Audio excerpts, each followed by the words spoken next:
अब वशिष्ठ के साथ राजा की कैसी शोभा हुई, जैसे सुरगुरु बृहस्पति जी के साथ पुरंदर इंद्र की शोभा होती है। कुल की रीति करके और वेद की विधि का पालन करके, माने कुल की रीति का भी पालन करते हैं और वेद विधि का भी पालन करते हैं।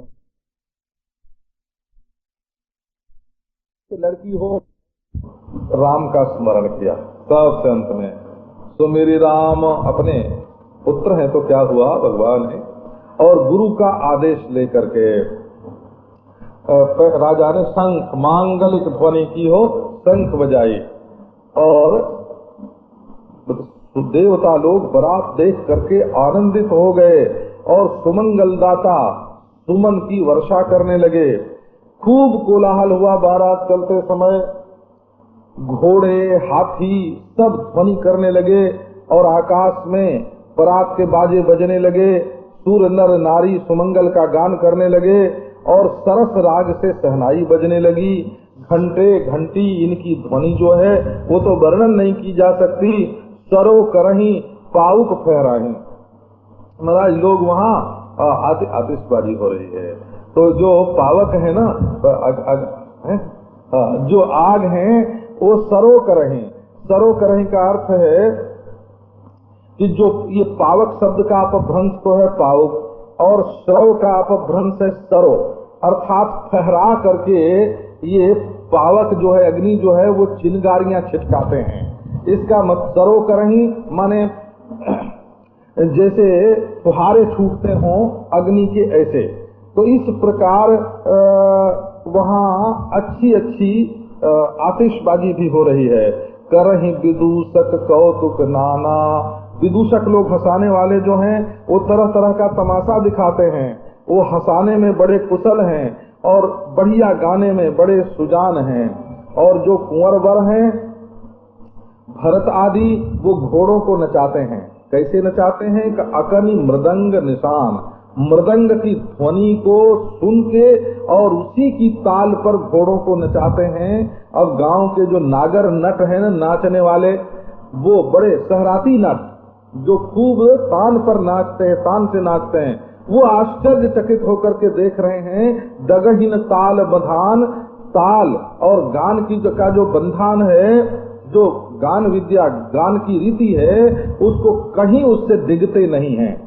बनैन बरनत बनी बराता, हो ही सगुन सुंदर शुभदाता, चारा चाकु बाम दिसिलेई, मनहु सकल मंगल कहिलेई, काहिन काग सुखेत सुहावा, काहू बावा, सानुकूल बहत विध बयारी, सघट सबाल आव नर, लोवा फिर फिर दरस दिखावा, सुरभि सन्मुख सिसुहि पियावा, मृगमाला फिर दाहन आई, मंगल गण जनु दीन दिखाई, क्षेम करी कह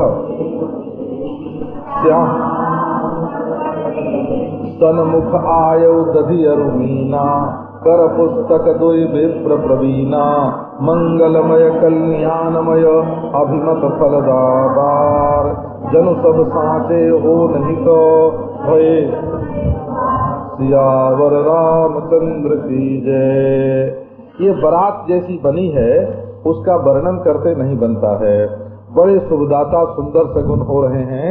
ये चाक नीलकंठ पक्षी जो होता है वो बाएं दिशा में बाईं ओर चारा ले रहा है, मानो वो सूचना दे रहा है कि सब मंगल ही मंगल है।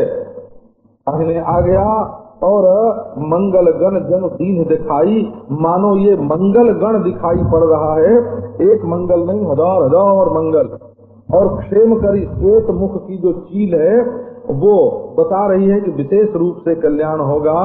और श्यामा वाम सुतरु पर देखी, और बाईं ओर अच्छे पेड़ पर उन्होंने श्यामा को देखा हो, उसका दिखना बड़ा शुभ है। सन्मुख आयो दधि अरुमीना, सामने से दही और मछली आया, माने ऐसे सज्जन कोई आए जो मछली के प्रेमी होंगे तो वो लिए हुए महाराज एक आ गए। जैसे बेरिन ड्राइव पर कभी सवेरे घूमने जाओ तो मछली लिए लोग चलते हैं ना, तो अपनी अपनी जाति, अपना अपना कर्म, उसके अनुसार मछली का भी तो उपयोग होता ही है।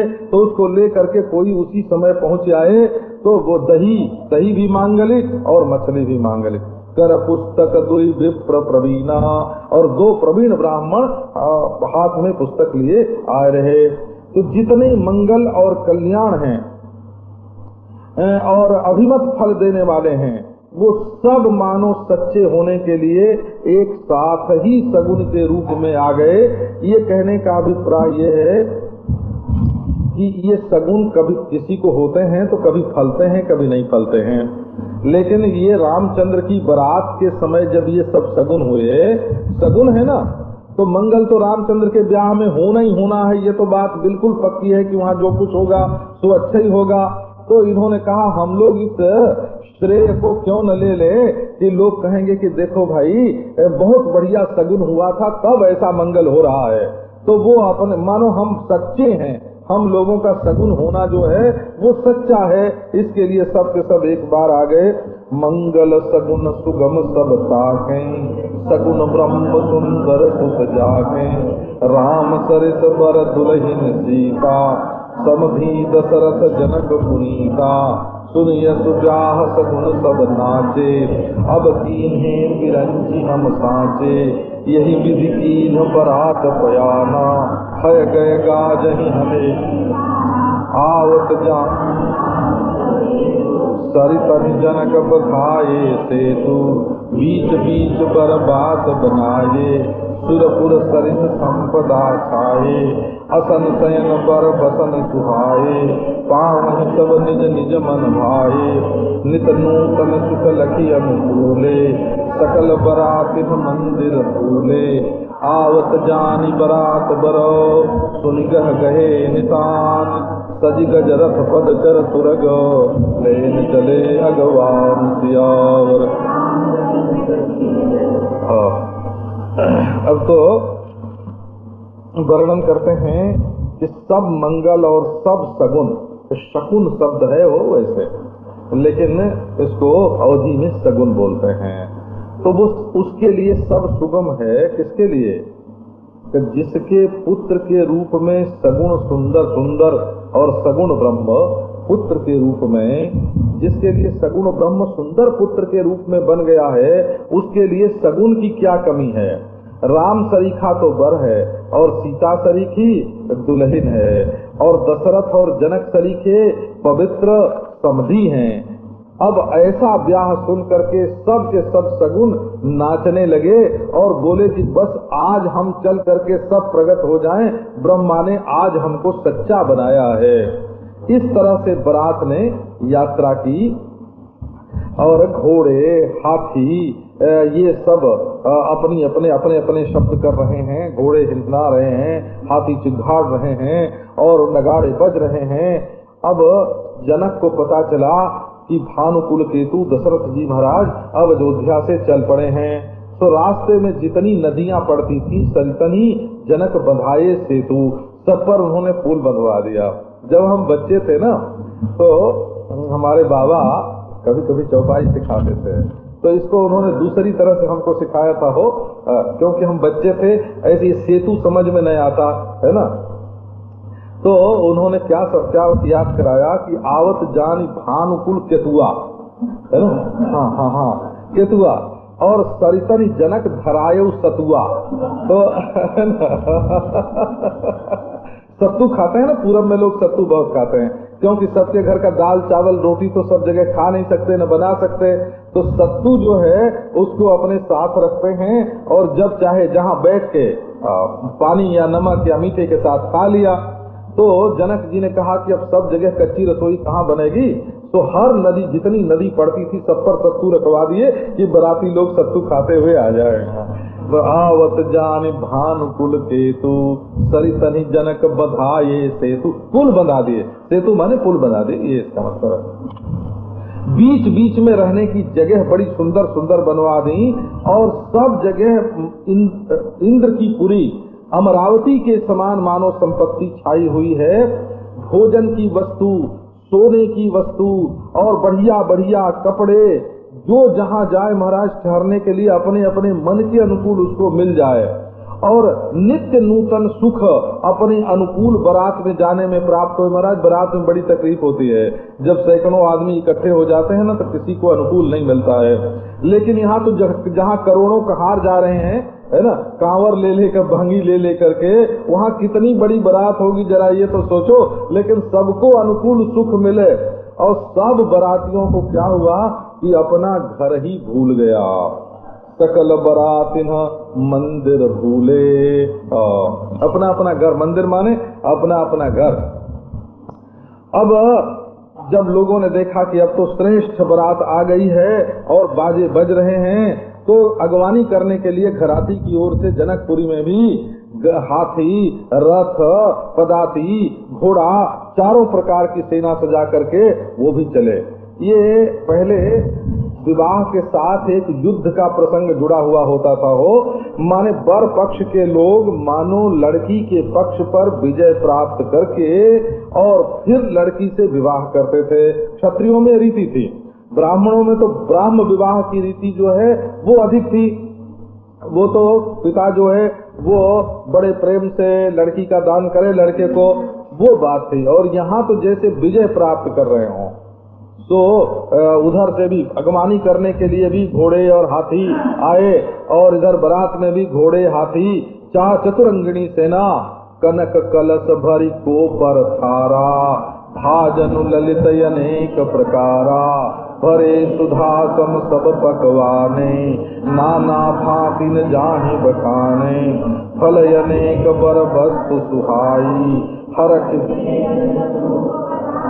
भूखन बसन महामन नाना, खग मृग हय गय बहु विधि जाना, मंगल सगुन सुगंध सुहाए, बहुत भांति महिपाल बसाए, दधि चिउरा उपहार अपारा, भरी भरी कांवरी चले कहारा, अगवान जब देखी बराता, उरयान दुकुल देख बनाव सहित अगवाना, मुदित बरातिन हने निशाना, हरख परस्पर मिलन हित, कछुक चले बगमेल, जनुआनंद समुद्र दुई, मिलत विवाह कुबेल, सियावर रामचंद्र की जय। कनक कलश, सोने के कलश, कोपर माने परात, बड़ी बड़ी थालें जो होती हैं, और थाल, छोटी छोटी थाल, और बड़े सुंदर सुंदर अनेक प्रकार के भाजन बर्तन, उनमें अमृत के समान पकवान भरे हुए हैं, और नाना भांति अनेक प्रकार के हैं महाराज, न जाहि बखाने, उनका वर्णन नहीं किया जा सकता। अनेक फल, अनेक प्रकार की वस्तुएं भेंट के रूप में राजा जनक ने भेजी थी। भूषण, वस्त्र, नाना महामणि, खाग, मृग, चिड़िया भी भेजी थी भेंट में बोला, और मृग, हरिण वगैरह भी, और खाग, चिड़िया भी भेजी थी। देखो हंस होंगे, मोर होंगे, मैना होगी, तोता होगा, ये सब खग भेजे थे। ये चिड़ियाघर जो है अयोध्या के चिड़ियाघर में ले जाना, तो खग मृग हय गय बहु विधि जाना, बहुत प्रकार के। अब मंगलमय और सगुण सुगंध शोभा पा रहे हैं, ये सब भेजा है उन्होंने। इत्र भेजे हैं, इसका मतलब हुआ इत्र भेजे हैं, गुलाब जल भेजे हैं, बहुत तरह तरह के, जैसे लोगों ने देखे न हो। और महाराज जनकपुर की खास चीज जो है दही चिवड़ा। कभी जाना आप लोग जनकपुर, तो दही चिवड़ा वहाँ जरूर खाना। तो और दूसरी चीज नहीं खाना, उसका नाम हम नहीं लेते हैं, लेकिन दही चिवड़ा वहाँ का खाने लायक होता है। दही चिवड़ा उपहार अपार, वो तो मिथिला देश है ना। दधी चिवड़ा उपहार अपारा, दधी और चिवड़े का अपार उपहार कांवर में लेकर के कहार जो हैं वो आए। अब अगवानियों ने जब देखा, घराती जो हैं घर वाले वो अगवानी करते हैं, वो अगवानी माने स्वागत, आगे आकर के उनका स्वागत करते हैं। तो जब उन्होंने बारात को देखा, बर के साथ जो चले उसका नाम बारात, ये संस्कृत शब्द है। हाँ, बारात शब्द जो है वो संस्कृत ही है। बरेण सह अतंती इति बराताः, जो बर के साथ चले उसका नाम हो गया बारात। तो ये सबके हृदय में बड़ा भारी आनंद है और रोमांच हो रहा है शरीर में। अब तो अगवानी करने वालों को आते हुए देख करके और उनकी तैयारी देख करके बरातियों को बड़ा आनंद हुआ। उन्होंने खूब बाजे बजाए महाराज और खूब आनंद में भरकर परस्पर मिलने के लिए कुछ लोग तो अपनी पंक्ति छोड़ करके टूट पड़े। ये बगमेल का अर्थ है जैसे यहाँ क्यू लगाते हैं ना, है ना। तो लेकिन कोई ऐसा आनंद का प्रसंग आया कि एक दूर माने जो मिलने की जो रीति थी और जिस ढंग से जाना चाहिए था परस्पर मिलने के लिए दौड़ पड़े। और जैसे मानो दो आनंद समुद्र आपस में बेला तोड़ करके मिलत बिहाई सुबेल, जैसे सुंदर वेला मर्यादा का परित्याग करके दो आनंद के समुद्र आपस में मिलते हों, इसी प्रकार लाइन तोड़ करके ये घराती और बराती परस्पर मिले। यहाँ बगमेल शब्द का अर्थ लाइन तोड़ करके है बोला। बरख सुमन सुर सुंदर गावही, मुदित देव दुंदुभी बजावही, वस्तु सकल राख विनय कीन तिन्हयति अनुरागे, प्रेम समेत राय सबुलीहा, भय बकशीस दीहा, करी पूजा मान्यता बढ़ाई, जनवा से कहूँ चले दिवाई, बसन विचित्र देख धन धन अति सुंदर दीन जनवासा, जहाँ सब कहूँ सब भांति सुपासा, जानी पुरयाई कछु निज महिमा प्रकट जनाई, हृदय सुमिरि सब सिद्धि बुलाई, भूप पहुनई करन पठाई, आय सुखनी गई जहाँ जनवास, लिए संपदा सकल सुख, सुरपुर भोग विलास सियावर। देवता लोग जो है, देवताओं की जो स्त्रियां हैं सुर सुंदरी, वो पुष्पों की वर्षा करके गान कर रहे हैं और देवता लोग नगाड़े बजा रहे हैं और सारी वस्तुएं राजा के आगे ले जा करके रखी गईं और उनसे बड़े अनुराग से विनय की गई। अब राजा दशरथ ने उनको बड़े प्रेम से स्वीकार किया, आवश्यकता से स्वीकार नहीं किया हो, प्रेम से स्वीकार किया। उनको कोई जरूरत नहीं थी बोला। कभी कभी किसी से कोई चीज मांग के भी ले ली जाती है, क्यों? का प्रेम के कारण। और नहीं तो बहुत सारी चीज कोई दे रहा हो और प्रेम नहीं हो तो अच्छी नहीं लगती, उसमें स्वाद नहीं आता। दुर्योधन घर मेवा त्यागे साग बेदुर घर खाई, तो प्रेम के अधीन है ना। तो राजा दशरथ ने प्रेम से, देखो कितने प्रेम से जनक ने भेजी है, अब हम यदि प्रेम से उसको लेंगे नहीं तो उनको दुख होगा। जनक को दुख न हो इसके लिए लेते हैं और फिर जितने जाचक थे उनको सबको बख्शीश दी उन्होंने। ये उर्दू का शब्द है बख्शीश देने की रिवाज, इनाम दिया सबको, पुरस्कार दिया सबको और पूजा करके मान्यता करके बड़ाई करके फिर जो खराती लोग हैं वो बारात को जनवासे के लिए लिवा चले, किस रास्ते से बारात चले। विचित्र वस्त्रों के पावड़े धरती पर डाले जा रहे हैं और वहाँ देख धन मद परिहरही, वहाँ का स्वागत सत्कार देख करके कुबेर भी अपने धन का मद छोड़ देते हैं। बड़ा सुंदर उन्हें जनवासा दिया गया, जहाँ बारात रहती है उस जगह को जनवास बोलते हैं। जनवास, जनवास का ये जनवास ही है। जनवास माने जनवास, जहाँ बाराती लोगों को ठहराया जाए और जहाँ सबके लिए सब तरह का सुपास हो। ठहराने की जगह जब चुनी जाए तो ये देख लेना चाहिए कि ये आदमी आकर के सिर्फ सोएगा नहीं, सिर्फ खाएगा नहीं, सिर्फ बैठेगा नहीं, लघु शंका भी करेगा, शौच भी जाएगा, स्नान भी करेगा, उसको एकांत भी चाहिए, है ना, उसको कभी दातुन करना भी पड़ेगा। तो सब सुपास करके एक जगह हम लोग गए हो तो उन्होंने ये सोच के कि स्वामी जी मिट्टी से हाथ धोएंगे, तो मिट्टी भी अलग रखी थी, दातुन भी अलग रखी थी, चौकी भी अलग, खड़ाऊ भी मंगा के रखी थी। माने जिसके घर जाए उसको सोचना पड़ता है कि जो हमारे घर आ रहा है उसको किस किस चीज की सुविधा सुपास चाहिए। तो जहाँ सब कहूँ सब भांति सुपासा, आदमी को जो जरूरत होगी उसको उन लोगों ने पहले से ही सोच लिया, सुपास कर दिया। अब सीता को पता चला कि बारात तो नगर में आ गई, तब उन्होंने अपनी कुछ महिमा प्रकट करके दिखाई। उन्होंने अपने हृदय में सब सिद्धियों का स्मरण करके बुलाया और कहा कि देखो राजा दशरथ आए हैं हमारे नगर में, हमारे ससुर जी हैं, उनकी पहुनई बिल्कुल ठीक होनी चाहिए। पहुनई शब्द गांव में बोलते हैं, वो पाहुन बोलते हैं बहुत करके।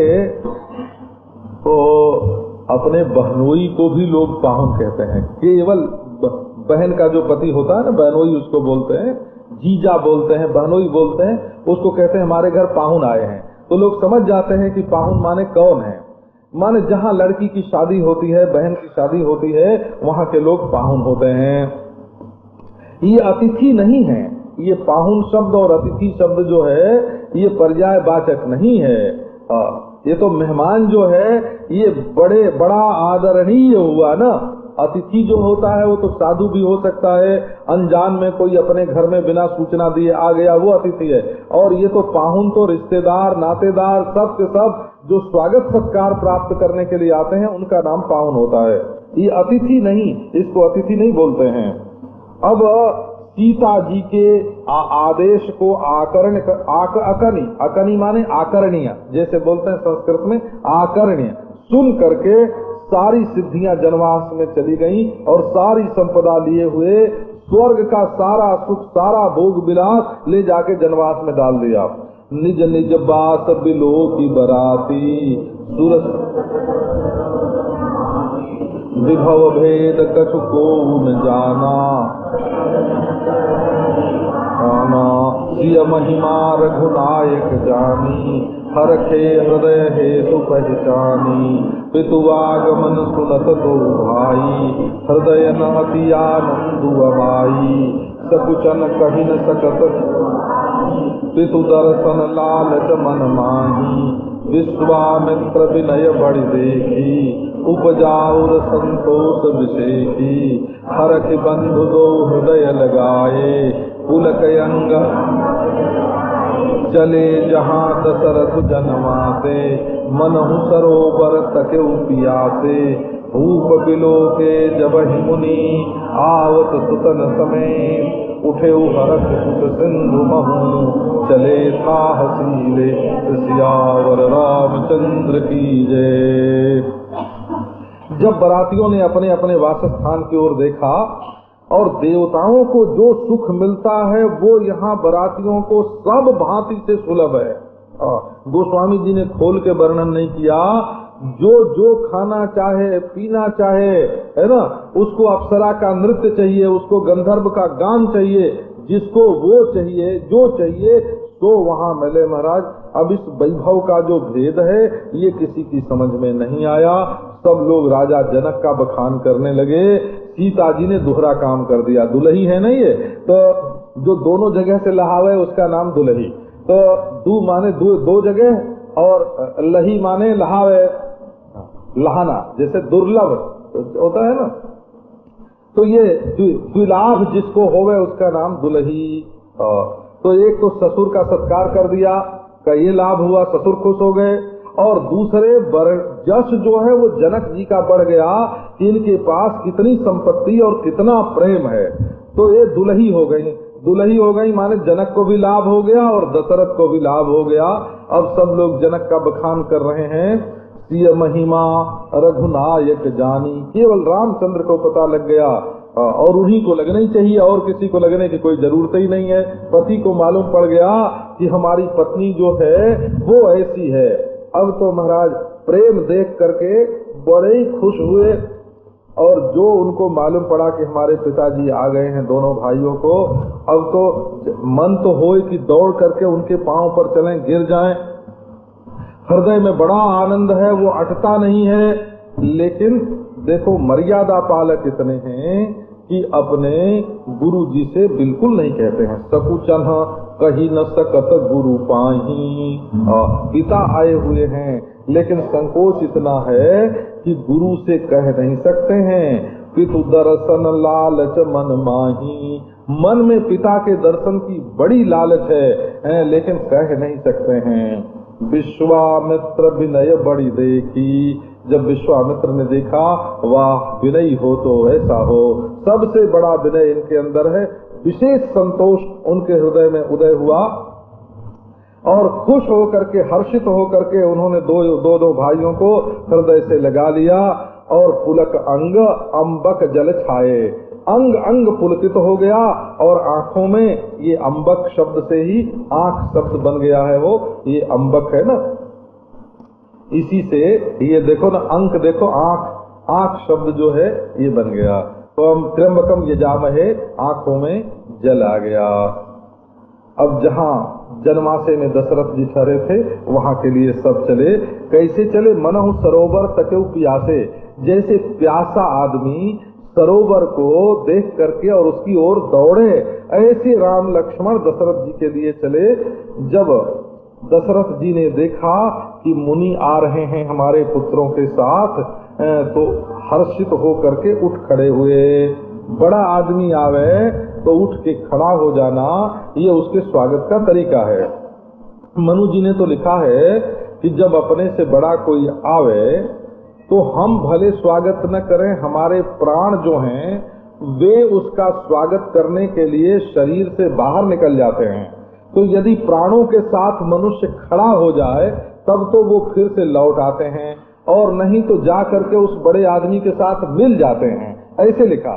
इसका मतलब ये है कि हमारी काम करने की जो शक्ति है ना, वो यदि हम बड़ों का सत्कार न करें तो हमारे अंदर से निकल करके बड़ों में जाके मिल जाती है, और यदि हम उनका सत्कार करें तो वो हमारी क्रिया शक्ति फिर लौट जाती है। जो बड़ों का आदर करता है उसके अंदर क्रिया की शक्ति ज्यादा होती है, और जो बड़ों का आदर नहीं करता उसकी कर्म शक्ति क्षीण हो जाती है। ऊर्ध्वम प्राणाः, ऐसे उनका श्लोक है, हाँ, उत्क्रामंती दूनस्थविर आयति, ऐसा है। प्रत्युत्थानाभिवादाभ्याम पुनस्तान प्रतिपद्यते, ऊर्ध्वम प्राणा उत्क्रामंती। जवान आदमी के सामने जब बुढ़ा आगमन करता है, आयन होता है, आता हुआ होता है, तब उसके प्राण उत्क्रमण करते हैं, और जब उसके लिए उत्थान करते हैं और अभिवंदन करते हैं तब वे फिर से लौट करके आते हैं। मुनि दंडवत कीन महिषा, बार पद रज धर सीसा, कौशिक राउलिये उरगाई, कही असीस मुनि दंडवत करत दो भाई, देख द्रपति उर सुख न समाई, सुत ही अलाय दुसह दुख में दे, मृतक शरीर प्राण जन में दे, मुनि वशिष्ठ पद सिर तिन्हनाये, प्रेम मुदित मुनि बर उर लाए, विप्र वृंद बंदे दो भाई, मन भाव तीन शीसें पाई, भरत सहानुज कीन्ह प्रणामा, लिए उठाई हर खेल कन देख दो भाता, मिले प्रेम परिपूरित गाता, पुरजन परिजन जाति जन जाचक मंत्री, मिले जथा विधि सबहि प्रभु, परम कृपालु बिनी, सियावर रामचंद्र की जय। ये वर्णन किया कि जब दशरथ जी उठे ना विश्वामित्र का स्वागत करने के लिए, तो वो जल्दी जल्दी नहीं, दशरथ जी जल्दी जल्दी नहीं चले। वो राम लक्ष्मण तो जैसे प्यासा सरोवर की ओर आवे ऐसे आए, और दशरथ जी बड़े धीर गंभीर थे। ऐसे सुख के समुद्र में महाराज डूबे कि जैसे कोई पानी में चल रहा हो और थाह लगाता हुआ चले, है ना। तो सुख के समुद्र में मानो थाहसी लेते हुए चले। अब पहले राजा अपना कर्तव्य नहीं भूले हुए, ये नहीं कि जाके बच्चों को झट गोद में उठा लिया, बच्चा दिखा और पहले बच्चे को गोद में उठा लिया हो, सो बात नहीं। पहले जाकर के विश्वामित्र मुनि को उन्होंने दंडवत किया, क्योंकि ये पृथ्वी के स्वामी हैं, इन्हें शिष्टाचार का पालन ठीक ठीक करना चाहिए, और बारंबार उनके चरणों की धूल अपने सिर में लगाई। ये देखो, वहाँ भी रामचंद्र भी आते हैं तो पहले माताओं के पास जाते हैं, ऐसा वर्णन आता है ना। अब झट विश्वामित्र जी ने राजा दशरथ को अपने हृदय से लगा लिया, आशीर्वाद दी और कुशल पूछा उनसे। अब फिर आकर के दोनों भाई ने जब उनको दंडवत किया तो उनको देख करके तो राजा के हृदय का जो सुख है वो समाता नहीं है हृदय में। तो अपने पुत्रों को हृदय से लगा करके उन्होंने अपना दुसह जो दुख था, असह्य जो दुख था, उसको मिटा दिया। मानो मृतक शरीर में प्राण आ गए हों। ये दशरथ के प्राण रामचंद्र हैं, है ना। ये तो आप जानते हैं, बिछुरत दीन दयाल प्रिय तनु तृणजिमी परिहर्यो। जैसे रामचंद्र का वियोग होने पर इन्होंने अपना शरीर छोड़ दिया, माने प्राण तो रामचंद्र के साथ रहते हैं इनके। तो इतने दिनों तक दशरथ बिना रामचंद्र के मृतक शरीर के समान थे। आज मानो प्राणों का संचार हो गया और जब बिछुड़ेंगे रामचंद्र तब उनके प्राण भी चले जाएंगे। इसलिए रामचंद्र के लिए प्राण की उपमा जानबूझ करके दी हुई है, वो मृतक शरीर प्राण जनु भेटे।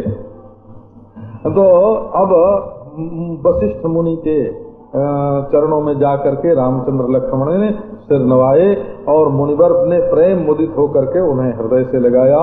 उसके बाद दोनों भाइयों ने सब ब्राह्मण जितने थे उनके चरणों में वंदना की और मन भावती आशीषें पाई। जो उनके मन को प्यारी लगे ऐसा आशीर्वाद ब्राह्मणों ने उनको दिया। अब आकर के भरत शत्रुघ्न ने प्रणाम किया। रामचंद्र ने दोनों को उठा करके हृदय से लगा लिया। लक्ष्मण दोनों भाइयों को देख करके भरत शत्रुघ्न को बड़े प्रसन्न हुए और प्रेम परिपूर्ण शरीर से उनसे मिले। पुरजन जो नगर के रहने वाले हैं, परिजन जो आसपास रहने वाले हैं और जो जाति जन हैं, अपने जाति के लोग हैं, जो जाचक हैं, मंत्री हैं, मीत हैं, यथा विधि सबसे मिले, क्योंकि ये परम कृपालु हैं और विनीत हैं। सबके ऊपर कृपा भी करते हैं और विनयी भी हैं। जो दुखी होते हैं उनके ऊपर कृपा की जाती है, जो जाचक होते हैं उनके ऊपर कृपा की जाती है, जो बड़े होते हैं उनके साथ विनय का व्यवहार किया जाता है। राम विनय का निवास जो है, असल में विनय का निवास अयोध्या में है और प्रणय का निवास ब्रज में है वो, और परिणय का निवास द्वारका में है और नय का निवास दिल्ली में है, बोला। तो नय, विनय, प्रणय, ये परिणय, इनका अलग अलग निवास होता है और अभिनय का निवास बंबई में है।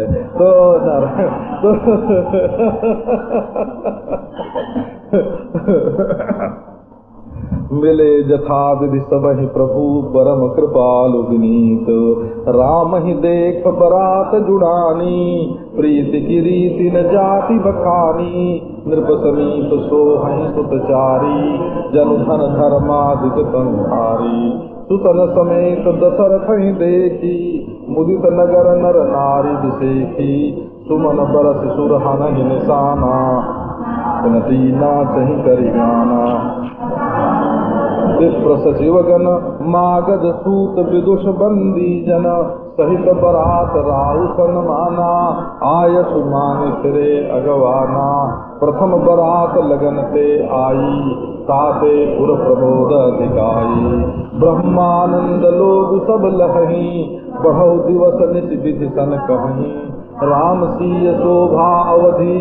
सुकृत अवधि दौराज, जहाँ तहाँ पुरजन कहूँ यश। मिली नर नारी समाज सियावर रामचंद्र।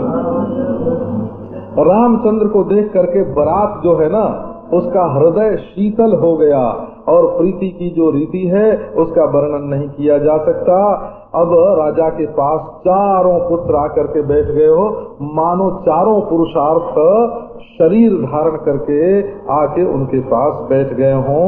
जनु धन धर्मादिक तनुधारी, जन मानो धन और धर्म आदि जो हैं वो शरीरधारी हों।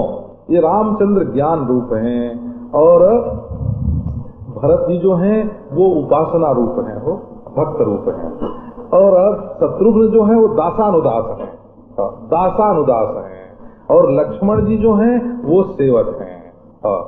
और धन धर्म जो यहाँ बताया ना, अर्थ धर्म काम मोक्ष, ये अर्थ रूप लक्ष्मण है और धर्म रूप शत्रुघ्न है और काम रूप भरत हैं और मोक्ष रूप स्वयं भगवान रामचंद्र हैं।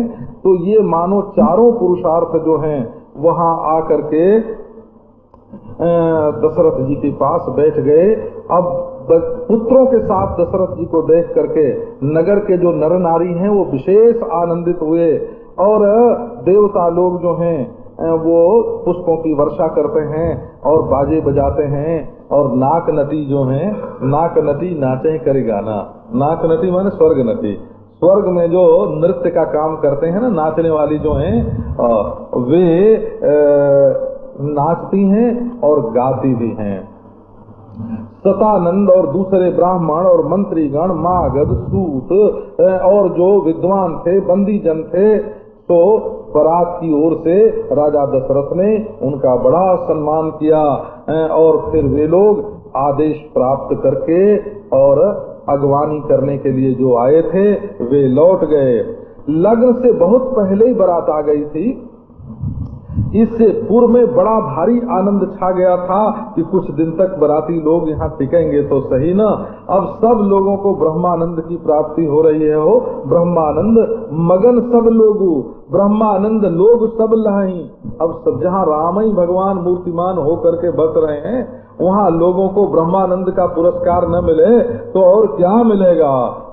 सो बहु दिवस निशि विधि सन कहीं, लोग कहें कि अब रात दिन बड़े हो जाएं, क्योंकि लगन तो बढ़ गई है, तो अब रात दिन बड़े बड़े हों तब आनंद बढ़ सकता है। ये राम और सीता ये दोनों क्या हैं कि सौंदर्य की सीमा हैं। इनसे इनकी बराबरी का और इनसे बढ़कर दूसरा कोई सौंदर्य नहीं है। और सुकृत अवधि दूराज, और धर्म की अवधि, पुण्य की अवधि जनक और दशरथ हैं। बस पुरजन लोग आपस में ऐसी बात कहते हैं, जहाँ नर नारियों का समाज मिले बस ऐसी ही चर्चा होवे। जनक सुकृत मूर्ति वैदेही, दशरथ सुकृत राम भर देही। इन सम काहुन शिव आराधे, काहुन इन समान फल को न भयउ जग माही। है नहीं कतहु होन्यु नाही, हम सब सकल सुकृत कै राशि। भय जग जनमी जनकपुर बासी, जिन जानकी राम छवि दो देखी। को सुकृति हम सरिस विषेखी, उनि देखब रघुवीर विबाहु। लेब भली विधि लोचन लाहू, कहीं परस पर को किल बयनी। यही विवाह सुनयनी, बड़े भाग विधि बात बनाई। नयन अतिथि होई दो भाई, बारही बार स्नेह बस। जनक बुलाऊ सीय, लेन आई है बंधु दो। कोटि काम कमनीय सियावर। ओम। अब लोग ये कहते हैं आपस में कि विदेह ने जितने सुकृत पुण्य धर्म किए हैं उनकी मूर्ति तो जानकी जी हैं, और दशरथ जी ने जितने सुकृत पुण्य किए हैं उनकी मूर्ति मानो राम है। वही मानो राम का देह धर के आया है। तो इनके समान शिव की आराधना करने वाला और कोई नहीं है, और न तो इनके समान किसी को फल ही मिला है। ये देखो जनकपुर के रहने वाले जो है ना, वो कहते हैं कि ये जनक और दशरथ दोनों ने शंकर की ऐसी आराधना की है जैसी किसी ने न की हो। इन सम काहुन शिव अवराधे। ये बात जब वैष्णवता के प्रसंग में आती है ना, तो बड़ा आनंद होता है हो। और इनके समान किसी को फल की प्राप्ति नहीं हुई है। इनके समान जगत में और कोई नहीं हुआ और है नहीं, और कहीं भी होने वाला भी नहीं है। और सच पूछो तो हम लोग भी संपूर्ण पुण्य की राशि ही हैं। ढेर का ढेर पुण्य जो है ना, ये जनकपुर वासियों के रूप में प्रकट हो गया है। क्यों का हम लोग जगत में तो पैदा हुए, कहीं भी पैदा हो सकते थे, लेकिन जनकपुर में पैदा हुए तो हम लोग जरूर पुण्यात्मा हैं। जिन्होंने, हमारी क्या विशेषता है, कैसे माने कि हम बड़े पुण्यात्मा हैं? कहीं मानो कि हम लोगों ने जानकी और रामचंद्र की छवि अपनी आंखों से देखी है। हम लोगों के समान और विशेष सुकृति कौन है। और फिर देखो और भी तो हम देखने वाले हैं। पुनि देखब रघुवीर विवाहु, हम तो रघुवीर का विवाह भी देखेंगे और भली भांति लोचन का लाभ लेंगे। आंख मिलने का फल यही है कि सगुण साकार भगवान को इन आंखों से देखा जाए। देखो वृत्ति के द्वारा निर्गुण ब्रह्म का साक्षात्कार होता है तो वृत्ति सफल हो गई, और मन के द्वारा ध्यान किया जाता है तत्पद वाच्यार्थ का बोला तो मन सफल हो गया। परंतु ये आंख सफल कैसे होगी? गोपियों ने कहा अक्षणवताम फलमिदम न परम विदामहा। नेत्र जो मिले हैं हमको इसका फल यही है, भरी लोचन बिलोकियो धेसा तब सुनिहो निर्गुण उपदेशा। पहली बात ये है कि भर लोचन सगुण साकार भगवान का दर्शन होना चाहिए। इस साक्षात्कार पर्यंत जो उपासना कर लेते हैं ना, उनको निर्गुण का साक्षात्कार बड़ा सुगम होता है। इष्ट साक्षात्कार पर्यंत ये उपासना सगुण साकार की उपासना है। अब तो महाराज कहते हैं हम लोग विवाह देखेंगे, और जो कोकिल के समान बोलने वाली और बड़ी सुंदर आंखों वाली, माने बोली मीठी हो और शरीर जो है ना वो कुरूप होए, तब मेल ठीक नहीं बैठा ना। और शरीर बड़ा सुंदर होवे लेकिन आवाज बहुत खराब होए तब भी मेल नहीं बैठा, तो ये कहते हैं कोकिल बयनी और सुनैनी। ये सुनैना भी हैं और कोकिल वचना भी हैं। वो कहती हैं आपस में दोनों कि इस विवाह से हम लोगों का बड़ा लाभ है। बड़े भाग्य से ब्रह्मा जी ने हमारे ये बात बनाई है कि ये दोनों भाई हमारे नयन अतिथि होंगे। नयन अतिथि होंगे माने नेत्रों से हम इनको देखेंगे, बिना कोई सूचना दिए ही आंखों में घुस आवेंगे हो नयन अतिथि। जब जहाँ तहाँ हम देखेंगे और हमारी आंखों में ही आ जाएंगे। अब बार बार कैसे भाई बारंबार नयन अतिथि कैसे होंगे? बोले स्नेह तो जनक के अंदर बहुत है जानकी जी के प्रति, सो वे बारंबार सीता जी को बुलावेंगे। और दोनों भाई जो कि कोटि काम से भी कमनीय हैं, काम की पूर्ति सब चाहते हैं, और ये तो काम करोड़ काम से भी अधिक कमनीय हैं, वांछनीय हैं। तो ये बारंबार जानकी जी को लेने के लिए आवेंगे, विदा कराने तो यही आवेंगे ना कि किसी दूसरे को थोड़े भेजेंगे। जानकी जी से इनका इतना प्रेम होगा, स्वयं आवेंगे लेने तो इनके दर्शन मिलेंगे। विविध भांति होई पहुनाई, प्रियन काही यस सासुर माई। जब लखन होई है सब पुर लोग सुखारी, सखी जस राम लखन कर जोटा, तैसे दुई ढोटा। श्याम गौर सब अंग सुहाये, ते सब कहीं देख जे आए। कहा एक मैं आज निहारे, जनु बिरंच निज हाथ संवारे। भरत राम ही की अनुहारी, सहसा लखन सकहीं नर नारी। लखन शत्रुसूदन रूपा, नख सिखते सब अंग अनूपा। मन भाव ही मुख बरनि न जाही, उपमा कहु त्रिभुवन को नाही। उपमान को कह दास तुलसी, कतहु कवि को विद कहें। बल विनय विद्या शील शोभा, सिंधु इनसे यही है। पुर नारी चल विधि बचन सुनावही, ब्याहियहु चार्यो भाई। पुर हम सुमंगल गावही, कहीं परस्पर नारी। बारी बिलोचन पुलक तन, सखी सब करब पुरारी। पुण्य पयो निधि भूप दो, बलरामचंद्र की जय। जब जानकी को बारंबार जनक बुलावेंगे और ये बारंबार लेने के लिए आवेंगे तो विविध प्रकार से इनकी पहुनाई होगी, इनका स्वागत सत्कार होगा। बाबा ये भी बारंबार आवेंगे क्यों? प्रिय न काही यस सासुर माई। अरे माही री माई, ऐसी ससुराल जनकपुर सरीखी किसको प्यारी नहीं लगेगी। और जब जब आवेंगे तब तब हम राम लक्ष्मण को देखेंगे और पुर के सब लोग बड़े सुखी होंगे। और एक कहती है कि सखी जैसे राम लक्ष्मण की जोड़ी है, ऐसे ही भूपति के संग 2 ढोटा और हैं, 2 उनके बालक और हैं। ये छोटे बच्चे को ही ढोटा के रूप में वर्णन करते हैं। वैसे ये शब्द तो होना चाहिए दौहित्र का रूप जो है ना, देवता जो होता है, देवता जिसका बनता है वैसा रूप होना चाहिए, लेकिन छोटे लक्षणा से ये लाक्षणिक प्रयोग इसका छोटे बच्चे के लिए किया जाता है। वो गंगायाम घोषा की तरह बच्चे से मिलता हुआ बच्चा, उसके लिए ढोटा शब्द का प्रयोग करते हैं। ढोटा, देवता, दौहित्र, इस प्रकार से इसके मूल का निकास है, पर ये लक्षणा से इसका प्रयोग करते हैं। पुत्र के अर्थ में श्याम गौर सब अंग सुहाए, ते सब कहीं देखिजे आए। ये वे दोनों भी श्याम गौर हैं और उनके अंग भी बड़े सुंदर हैं। वो सब लोग कहते हैं जो देख करके आए हैं। एक ने कहा कि आज ही मैंने देखा है, मानो ब्रह्मा जी ने अपने हाथ से उनको संवारा होए।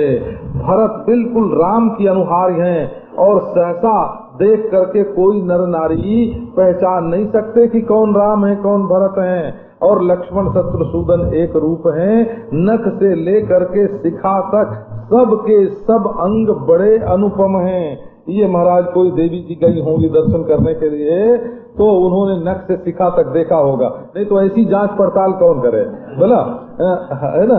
ऐसी जांच पड़ताल इन्होंने की है। नख सिखते सब अंग अनूपा, नख से लेकर के शिखा तक एक एक अंग ऐसे हैं जिनकी उपमा नहीं दी जा सकती, अनुपम है। मन भावहि मुख बरन न जाहि, मन में तो बड़े मीठे लगते हैं, प्यारे लगते हैं, परंतु जिह्वा से उनका वर्णन नहीं किया जा सकता है। और त्रिभुवन में कोई उपमा उनके लिए नहीं है। उपमान को कह दास तुलसी, कतहु कवि को विद कहें।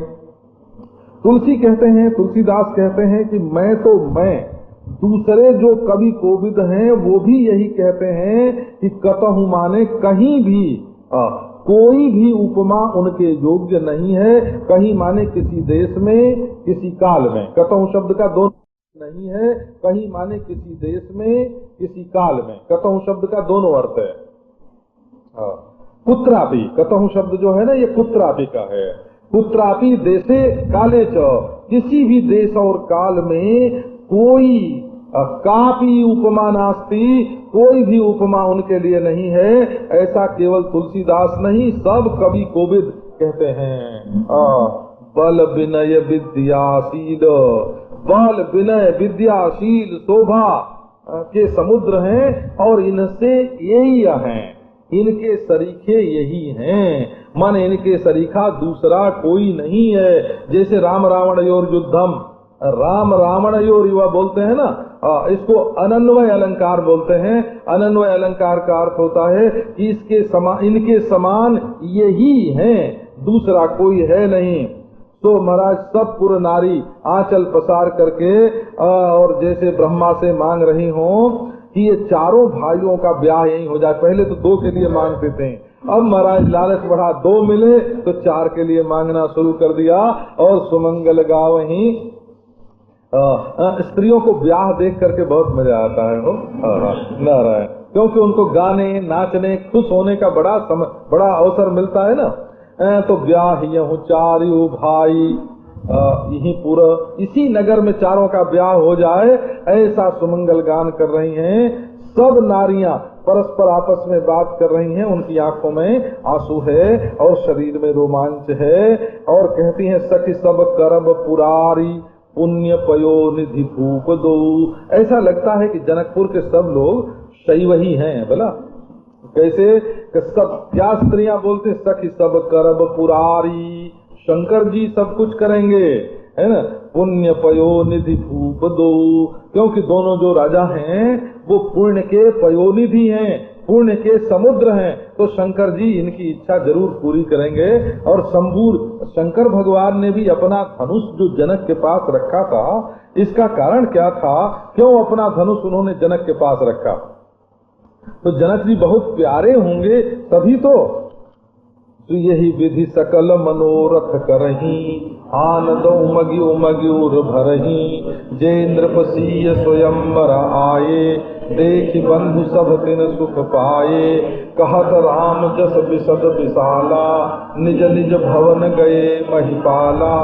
गए बीति कछु दिन यही भांति, प्रमुदित पुरजन सकल बराती। मंगल मूल लगन दिन आवा, हिम ऋतु अगहन मास सुहावा। ग्रह तिथि नखत जोग बर बाबा, लगन सोधि विधि कीन विचारो। पठई दीन नारद सन, जनक के गनकन जोई। सुनी सकल लोगन यह बाता, कहीं ज्योतिषी आहि विधाता। धेनु धूरि बेला विमल, सकल सुमंगल मूल। विप्रन कहो विदेह तना, जान सगुन अनुकूल। सियावर रामचंद्र। इस प्रकार सबके मन में यही मनोरथ है कि चारों का ब्याह यहाँ हो जाए, और उमग उमग करके माने दिल जो है ना वो उछलता है सबका। उमग उमग का अर्थ है जैसे तरंग उठती है ना सरोवर में, जैसे तरंग उठती है ऐसे लोगों के हृदय सरोवर में उमंग उठती है। उमगी उमगी सब उमगते हैं और अपने हृदय को आनंद से भरते हैं। और सीता जी के स्वयंवर में जो राजा आए थे वो इन चारों भाइयों को देख करके बड़े सुखी हुए, और रामचंद्र जी के विशद विशाल जस का वर्णन करते हुए वे सब महिपाल अपनी अपनी अपने अपने भवन में चले गए। इस प्रकार कुछ दिन व्यतीत हो गया। अब सब के सब पुरजन और बराती बड़े ही आनंदित हैं। अब मंगल मूल लगन दिन आवा, जो संपूर्ण मंगल जिसमें से निकलते हैं, ये सीता रामचंद्र का जो ब्याह है ना, ये सब मंगलों का मूल है। जैसे बीज में से अंकुर और पल्लव पुष्प फल सब निकलता है, इसी प्रकार ये मंगल मूल है, इसी से सब मंगल निकलते हैं। लग्न का दिन आ गया तो ये हिम ऋतु, बसंत ऋतु में तो भगवान प्रकट हुए थे ना, अब ये हिम ऋतु है। विवाह के लिए हिम ऋतु बहुत सुंदर, और अगहन मास सुहावा मार्गशीर्ष महीना इन्होंने पसंद किया विवाह के लिए। मासा नाम मार्गशीर्षो, हम जानते हैं आप, है ना। याग्रहण नवान्न प्राशन भी इसी महीने में होता है, इसलिए अग्रहायण बोलते हैं इसको। और भगवान ने 12 महीनों में से मार्गशीर्ष महीने को अपनी विभूति बताया है। तो बड़ा सुंदर अगहन मास सुहावा बड़ा सुंदर मार्गशीर्ष मास है। ग्रह तिथि नखत जोग बर बारू, ग्रह तिथि नखत जोग और श्रेष्ठ दिन और लग्न शोध करके ब्रह्मा जी ने विचार किया कि इस दिन विवाह होना ये ठीक है, और उसके बाद नारद जी के द्वारा उसको भेज दिया। तो जनक जी के ज्योतिषियों ने पहले से ही उसकी गणना कर रखी थी। अब जब लोगों को ये बात मालूम हुई कि ब्रह्मा जी ने जो दिन भेजा वो तो जनक जी के ज्योतिषियों ने पहले से ही निकाल लिया था, तो कहीं ज्योतिषी यहाँ विधाता, अरे बाबा ये ज्योतिषी क्या हैं, ये तो ब्रह्मा हैं। जनक जी के ज्योतिषी बड़े विलक्षण हैं। तो धेनु धूरी बेला विमल, गोधूली का समय विवाह और यात्रा में बड़ा शुभ माना जाता है। हो उस समय कोई दोष भी होवे तो वो दोष नहीं लगता है। गोधूली का समय, गोधूली माने सूर्यास्त से थोड़ा पहले और थोड़ा पीछे सूर्यास्त का समय। जिस समय गौएं लौटती हैं जंगल में से चर के और उनकी धूल चारों ओर फैल जाती है। धेनु धूरी बेला विमल सकल सुमंगल मूल, ये सकल सुमंगल का मूल है। अब ब्राह्मणों ने विदेह से कहा कि सगुन बड़े अनुकूल हो रहे हैं, अब विवाह होना चाहिए। उपरोहित ही कहे नर नाहा, अब विलंब कर कारण कहा। सतानंद तब सचिव बुलाए, मंगल सकल साज सब लाए। शंख निशान पनो बहु बाजे, मंगल कलश सगुन शुभ साजे। सुभग सुवासिनी गावहि गीता, करहि वेद धुनि विप्र पुनीता। लेन चले सादर यही भांति, गए जहाँ जनवास बराती। कौशलपति कर देख समाजु, अति लघु लागत नहीं सुर राजू, भय समऊ अवधारिय पाऊ, यह सुनि परा निशान ही घाऊ। गुरु ही पूछ कर कुल विधि राजा, चले संग मुनि साधु समाजा। भाग्य विभव अवधेश कर, देख देव ब्रह्मादि, लगे सराहन सहस मुख, जान जन्म निज रामचंद्र की जय। अब नरनाह, नरनायक, ये नरनाह शब्द जो है ना, नरनाथ, नरनाथ का रूप है वो नरनाहा, खा का हा हो गया है। तो नरनाथ जो हैं जनक जी, उन्होंने अपने पुरोहित से, पुरोहित का अवधि में उपरोहित हो गया, ये ऊ का आगम हो गया, वर्णागमो वर्ण विपर्जयश्च है। तो ये शब्द पुरोहित, लेकिन अवधि में, भोजपुरी में, गांव की भाषा में इसको उपरोहित बोलते हैं। सो बोले कि अब विलंब कर कारण कहा। अब विलंब का क्या कारण है? सतानंद जी ने तब सचिवों ने सतानंद जी को बुलाया। इनके पुरोहित सतानंद हैं बोला, और ये स्वयं ब्रह्मानंद हैं, और अयोध्या वासी जो है वो परमानंद हैं बोला। नारायण। तो इनके पुरोहित सतानंद हैं। वो उपनिषदों में जैसे आनंद की मीमांसा आती है ना, कि इनसे 100 गुना आनंद इनका है, इनसे 100 गुना आनंद इनका है, जैसे सतम देवानाम आनंदा, ऐसे ऐसे जो वर्णन आता है वो शतानंद हुआ। और ये सब ब्रह्मानंदस्य मात्राम उपजीवन्ति, ये तो ब्रह्मानंद की मात्रा है। और सैसा आनंदस्य मीमांसा भवति, ये महाराज परमानंद तो सारे मंगल के साज सजा करके लाए हैं, शंख और नगाड़े और बहुत सा मृदंग, ये पणव माने मृदंग, शंख निशान पनव बहु बाजे, और मंगल कलश सब लोगों ने ले लिए, शुभ सगुन कारक, और सुभग सुवासिनी गाँव ही गीता। सुवासिनी माने सुवासिनी, सुवासिनी जो सुंदर वस्त्र धारण किए हुए सौभाग्यवती स्त्री हैं, और वो गीत गा रही हैं। सुवासिनी का प्राकृत में सुवासिनी हो जाता है, व का लोप हो जाता है। और पुनीत ब्राह्मण जो हैं वो पुनीत वेद ध्वनि कर रहे हैं, और इस प्रकार सब बड़े आदर के साथ लेने के लिए चले। जहाँ जनवास था, जहाँ बराती लोग ठहरे हुए थे, कौशलपति का समाज देख करके उन लोगों को ऐसा मालूम पड़ा, अति लघु लाग तिनहि सुर राजू, दशरथ जी के सामने तो इंद्र क्या होता है, देवताओं का राजा इंद्र बहुत छोटा मालूम पड़ने लगा हो।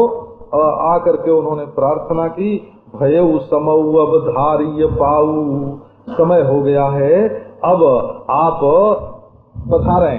ये धारिय पाऊ जो है ना, ये पधारिये बोलते हैं ना, पधारिये, तो पद और धारिये है ना, इन दोनों के मेल से पधारिये बनता है ना। पग धारिये, पधारिये, पद धारिये हो गया ना, पद धारिये। तो और संस्कृत में जैसे बोलेंगे पद धारय, ऐसे जैसे बोलेंगे वैसा है। तो अब विभक्ति का तो लोप हिंदी में हो ही जाता है। अब जिस समय उन्होंने कहा कि पधारिये, उसी समय नगाड़े बजने लग गए। अब राजा ने फिर गुरु जी से पूछ के और अपने कुल की जो विधि है उसको करके साधु समाज और मुनियों के साथ वहां से चले। अवधेश का ये जो भाग्य वैभव है, इसको देख करके ब्रह्मा आदि जो देवता हैं वो सहस्र मुख से इनकी सराहना करने लगे। ये सहस्र मुख से माने सब सराहना कर, बहुत बहुत सराहना करने लगे। ये नहीं कि ब्रह्मा के 4 मुख की जगह 1000 मुख हो गया, या इंद्र के 1 मुख की जगह 1000 मुख हो गया, ये मतलब नहीं है। सहस्र मुख ये प्रशंसा करने की रीति है कि एक नहीं 1000 मुंह से ये बात कहते हैं, बहुत बहुत कहते हैं। बोले कि हमारा जन्म तो बाबा व्यर्थ गया, ये अवधेश ही वसल में भाग्यशाली है। तो सुरन सुमंगल अवसर जाना, पर कहीं सुमन बजाई निशाना। शिव ब्रह्मादिक विबुध बरूठा, चढ़े विमान ही नाना जूठा।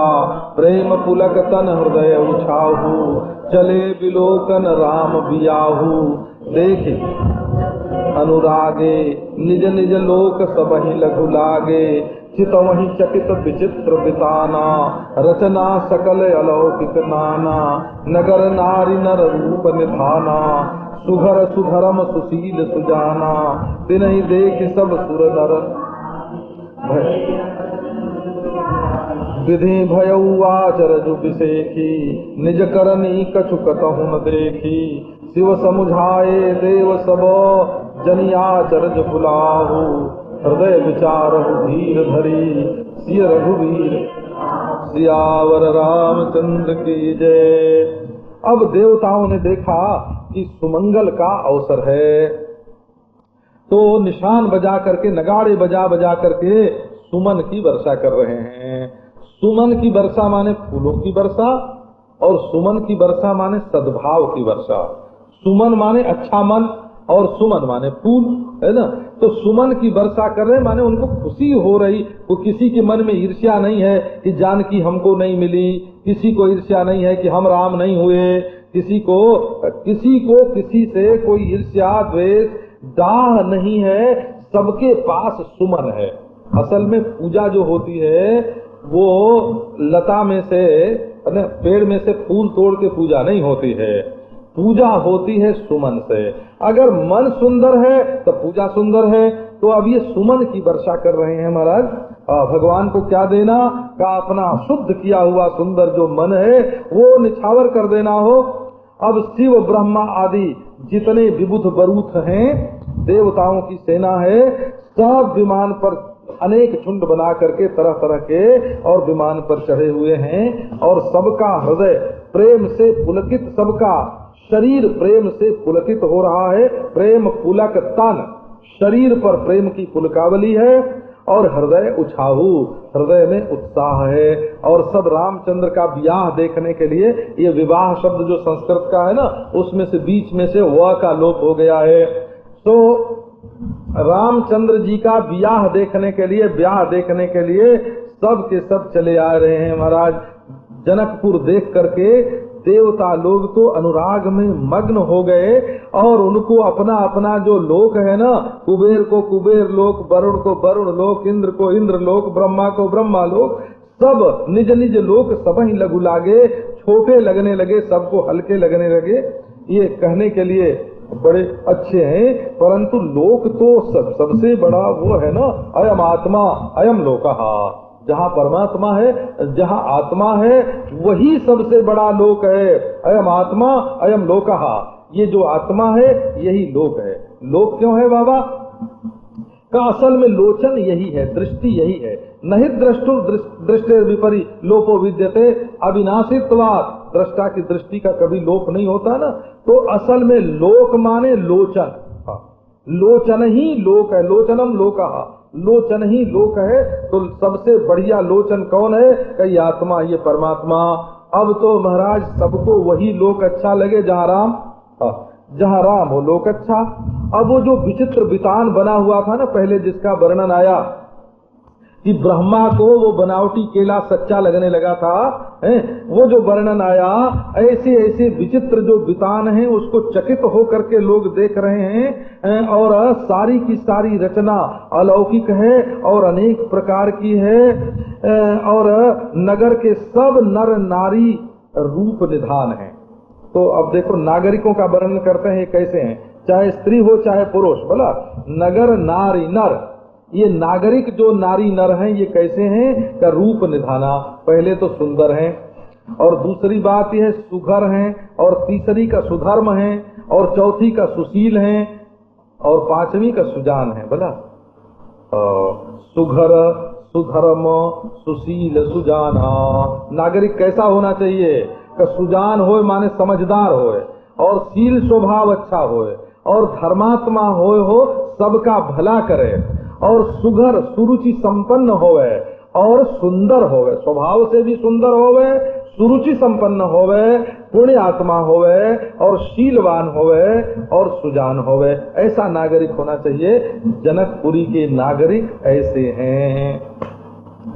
तिन्हि देख सब सुर नर नारी, भय नखत जनु विधु विधु जियारी। उनको देख करके जितने सुर और सुर नारी, देवी और देवता थे, सब के सब महाराज जैसे चंद्रमा के उगने पर नक्षत्र फीके पड़ जाते हैं वैसे फीके पड़ गए। और ब्रह्मा जी को बड़ा आश्चर्य हुआ, ब्रह्मा जी को मोह हो गया हो। क्या आश्चर्य हुआ कि निज करनी कछु कतहु न देखी, देखा कि यहाँ तो हमारी बनाई सृष्टि ही नहीं है, वहाँ तो सीता जी ने सिद्धियों को बुला करके एक नवीन सृष्टि रच दी थी। अब शिव जी ने सब देवताओं को समझाया, शिव जी भी आए थे देखने के लिए विवाह।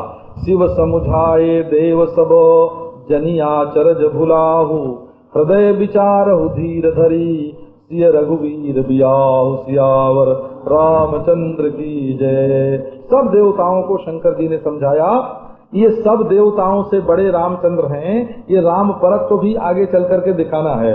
तो उसमें शंकर जी विष्णु भगवान सब प्रसन्न होते हैं ना, मोहित हो जाते हैं। तो उन्होंने कहा बाबा धैर्य धारण करके तुम लोग ये विचार करो कि ये सीता रामचंद्र का विवाह है, तुम लोग यहाँ अपने घर की और अपनी करनी की काहे को याद कर रहे हो, इस ब्याह का आनंद लो ना। सियावर रामचंद्र की जय।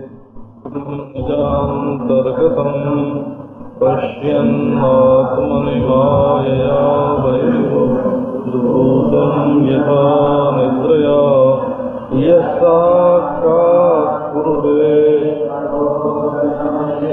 स्वात्मानमेवाद्वयम् तस्मै श्रीगुरुमूर्तये नमः इदम् दक्षिणामूर्तये।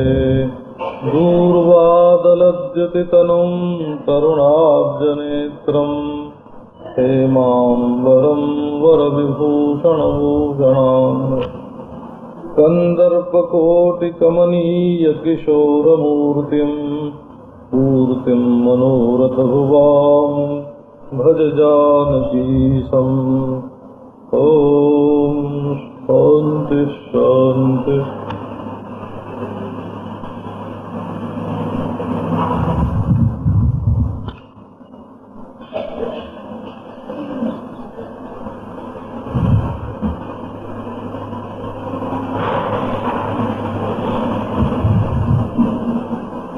देवताओं ने जब जनकपुर का वितान देखा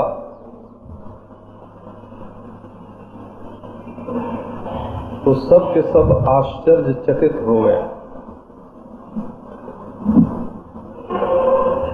ब्रह्मा जी भी आश्चर्यचकित हो गए।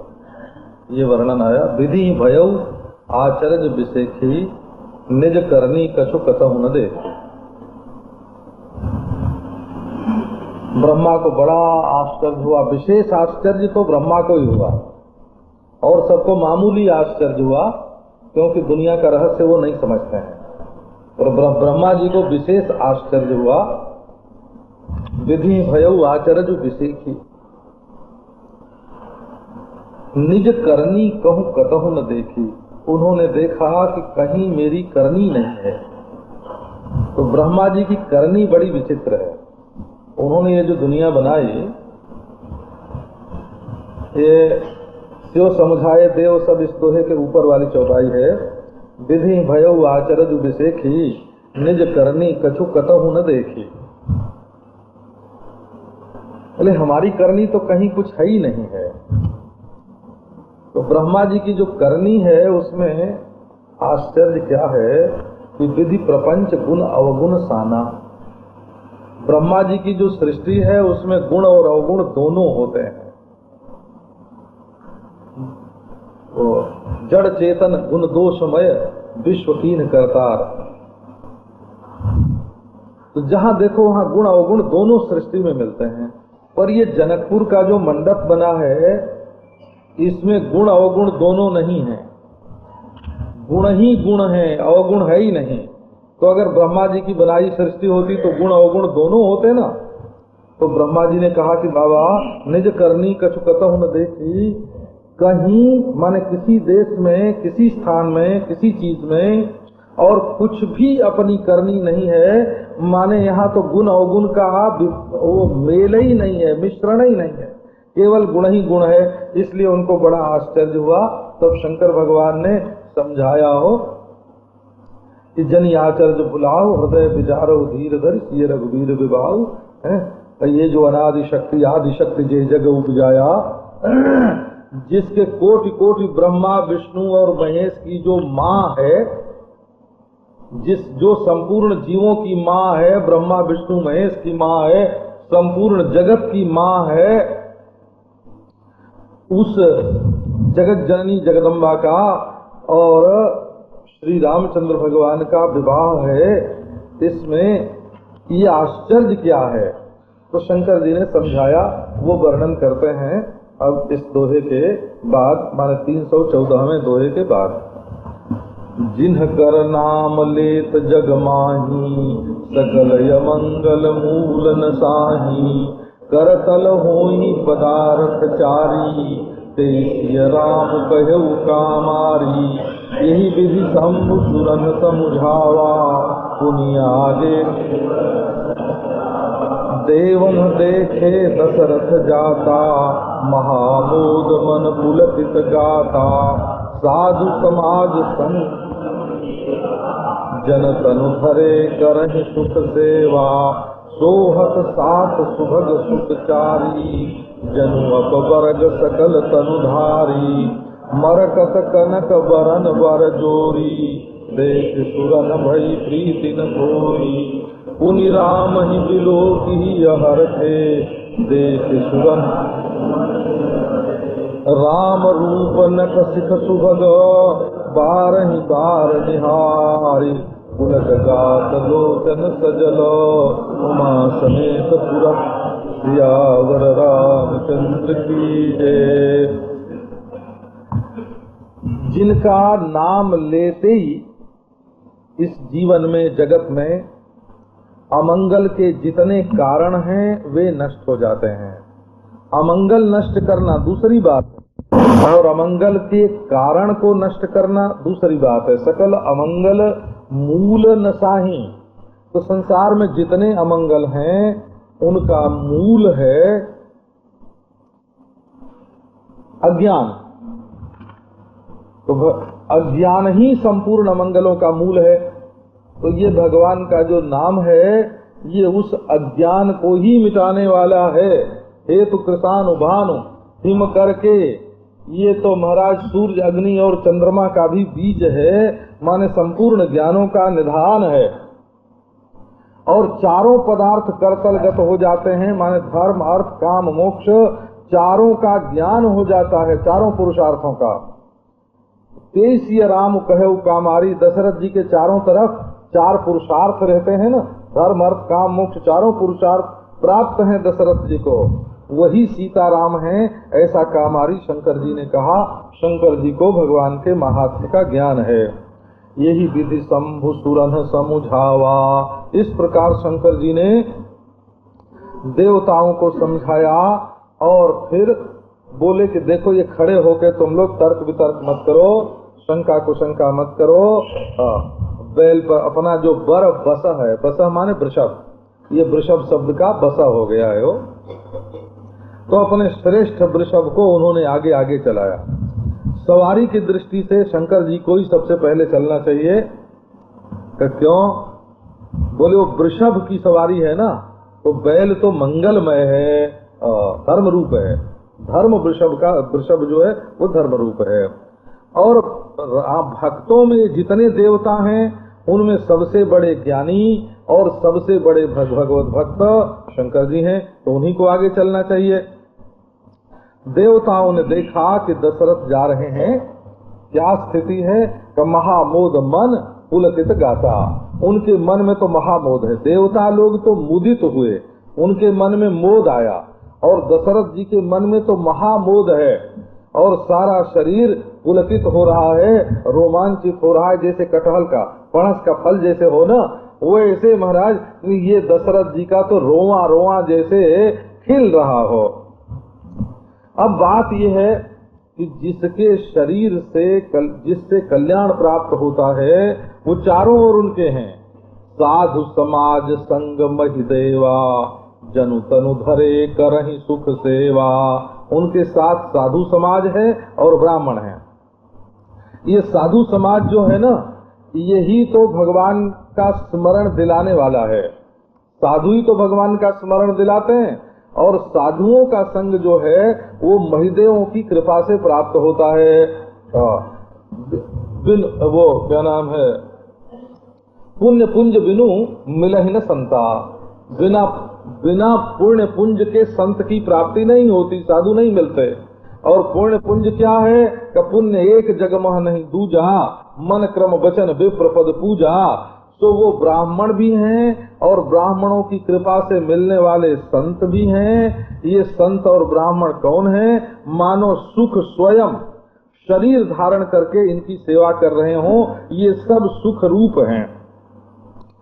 और साथ में उनके 4 बेटे हैं महाराज। ये 4 बेटे कौन हैं? कि जनु अपवर्ग सकल तनुधारी। मानो चारों प्रकार की जो मुक्ति है वो शरीरधारी होकर के दशरथ के आसपास घूमती फिरती है। दशरथ जी जरा हमको भी स्वीकार करो।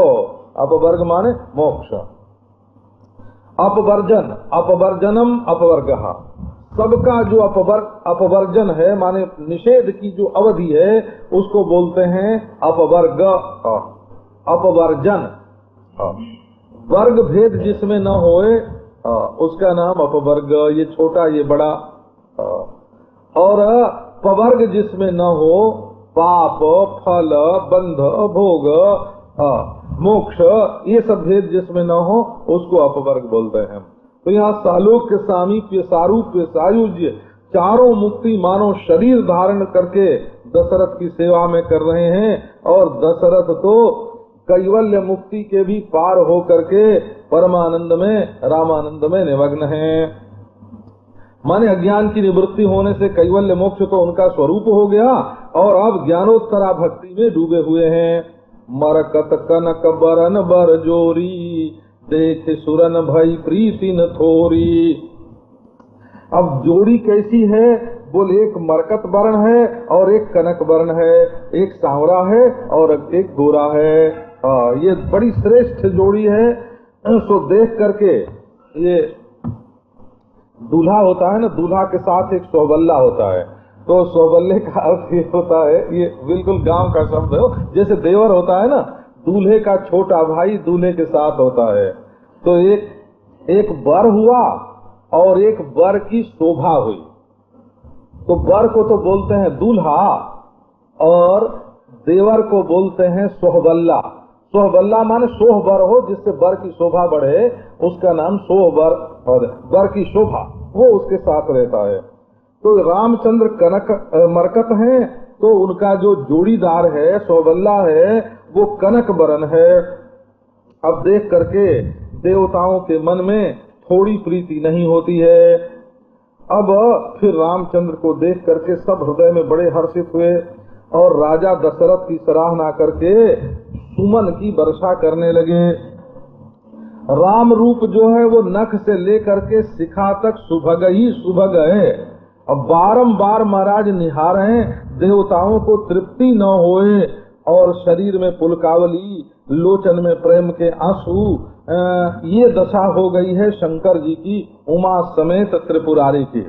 माने अब यहाँ शंकर जी का वर्णन जो किया, उमा समेत पुरारी, पार्वती और शंकर दोनों, इनकी क्या दशा हो गई है कि राम रूप के नख शिख सुंदर रूप का दर्शन करके, सुभग राम रूप का नख शिख से दर्शन करके और बारंबार दर्शन करके दोनों महाराज पति पत्नी दोनों उमा और पुरारी पुलक गात, लोचन सजल, उनके शरीर पर पुलकावली छाई हुई है और नेत्र जो हैं वो सजल हैं।